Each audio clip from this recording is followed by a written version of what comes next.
Okay, just like Dr. McKean said, what I'm going to report on today is a little bit different way of dealing with PRRS. Across the United States and even Canada, there's area regional control projects that are dealing with a new way to look at PRRS. So I'm going to report on what's happening in Iowa County, but to give you a little bit of a background, I'm going to briefly look into what the other area projects are doing.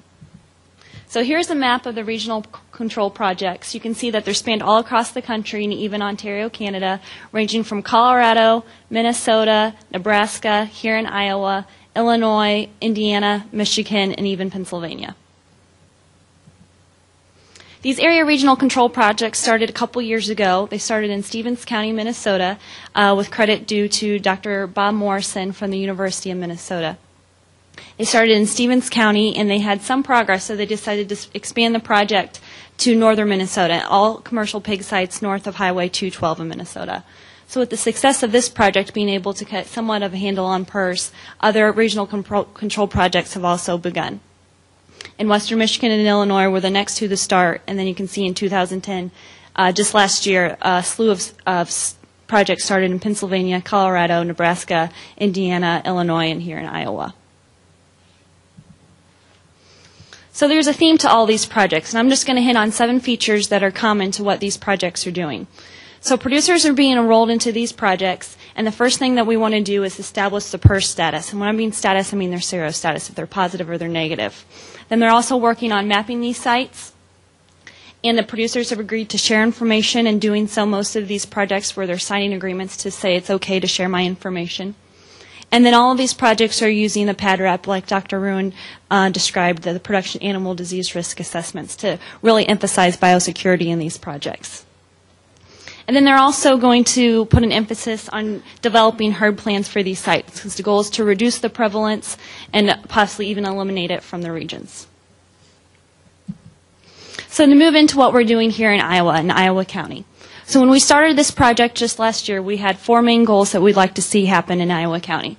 The first is to demonstrate and develop steps needed to implement this type of project here in Iowa. And then second, we want to study the impact of the PRRS virus movement within our project area, and also study the impact of pig movement of the virus once it comes into the area. And we want to reduce the prevalence of PRRS within the selected area. So the groups that are working on this project is the Iowa Pork Producers Association, specifically Howard Hill, Cody McKinley, and John Kaspers, along with myself and Dr. McKean at Iowa State University is Butch Baker, Dr. Holtkamp, Dr. Zimmerman, and from the Diagnostic Lab, Roger Main and John Barry. This project is being funded by the IPPA, PIC, PRRS CAP, and BI. The true working group members of this project are the veterinarians in Iowa County. They're the ones who are really getting this project underway and big supporters of getting producers enrolled. We're also working with veterinarians outside of the county. These are the vets who have pigs coming into the county, and as far as we know, all of these pigs coming into the county now are negative. Also working with Lisa Beckman and Dr. Dave Smith on this project as well. So this is our project area. You can see that I've highlighted Iowa County, and then outlined in red is our project area. Due to funding at the time, we just bisected the county, and we're working with the western half of the county. And we're working with all sites with commercial pigs in this western half of the county. So in this project area, we have 34 production sites. I've broke down what the numbers of finishers and nurseries. And out of those 34 sites, we currently have 17 of those sites enrolled in the program area, and 6 of the 34 sites, not including counted in the 17, are empty sites. Currently we have 4 sites that are empty, and then 2 sites right now are in the process of emptying. So that leaves 10 sites that we have left to enroll, and I've just gotten confirmation earlier this week that 3 more producers have committed, but just have yet to enroll the pigs and get tested.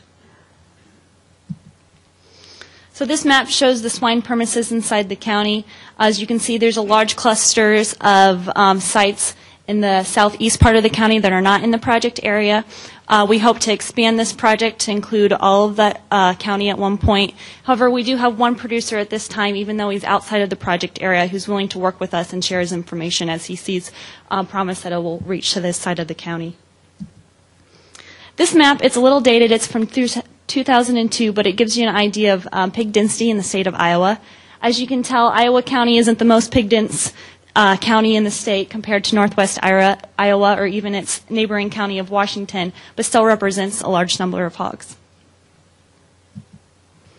So what we're doing in Iowa County, we're enrolling producers, and first of all, we're getting just basic information, learning about their site capacity, their flow, and when the producers enroll, they are signing an agreement that they're going to share information, and it has a hold harmless clause. Each site is having its initial PRRS testing. This is done with serum, but either PCR or ELISA, and all the diagnostics are being performed at ISU's VDL lab. Each site will complete a pad wrap. We actually started completing the pad wraps just last week. We had 4 breeding herds that completed their first round of pad wraps. And then each site will do routine monitoring, and these will be done by either serum or oral fluid. And when any samples come back positive, they are being sequenced. Our veterinarians are also encouraged to sample sites where they think an infection might be. And then we hope to map all of these sites, and then of course develop specific herd plans for each site as well. So each site is designating their own vet that they work with already in the county, and the vets are responsible for developing these herd plans with the producers, conducting these pad wrap surveys, and doing the routine samplings of each site. So as I said, we currently have 17 sites enrolled, and if you can see from the graph, it's kind of small, but we have 3 farrow to wean operations, 6 farrow to finish, 3 nurseries enrolled, 2 wean to finish operations, and 3 finishers enrolled at this time. This next chart shows you the results of the routine sampling done. As you can see from a first glance that most sites that are enrolled in Iowa County are negative. We only have 3 sites that are positive, and 1 site that's positive is actually a farrow to finish site that's producing negative pigs. And then we have 2 more sites that are positive by the use of vaccine. And we have 1 site, 1 farrow to finish site that has yet to be tested, but it's going to be tested by the end of the month. So at a first glance, you can see that most of these sites are negative. However, until we get the rest of the sites enrolled into the county, we can't really get a true glimpse of whether or not this is the actual PRRS activity in Iowa County or just people who are negative signed up first. So we hope to get the rest of the producers enrolled and see what's going on in Iowa County, especially as we make it through the winter to see if any more break. So just to recap our timeline of progress, we started this project when we first met. Well, this has been going on a little while, but we first met with the producers in August to get a feel if they would be interested in doing this. And then we were able to move forward to have a pad wrap training with the Iowa County vets. And then we had a second meeting in September with the producers to establish the diagnostic protocols. And by the middle of September, we had to begin to roll the first sites. And then we had another follow-up meeting, and then, like I said, just last week we started our pad wrap surveys with the breeding herds. So some specific challenges that we have in Iowa County, when compared to Ontario and Colorado and even Minnesota, Iowa County is a bit more of a pig-dense area than compared to these other projects that are going on. So we have different challenges to deal with in these other control projects. And then also producer recruitment, just getting people to enroll. It's been slow, but it's also been steady, and that we're pretty confident that we can get the remainder of the producers to be enrolled into this program. And also funding. We got to have the money to do this, but that's also coming as well. So basically, as we see it, as we work on this project, that we have really 2 big opportunities here, to collaborate and to learn. We think we can collaborate to work together to help eliminate, or at least do the best we can to eliminate PRRS, and really mostly improve biosecurity. We're going to improve bio-exclusion, improve biomanagement, and practice biocontainment, and also use the PRRSv's pad wrap tool.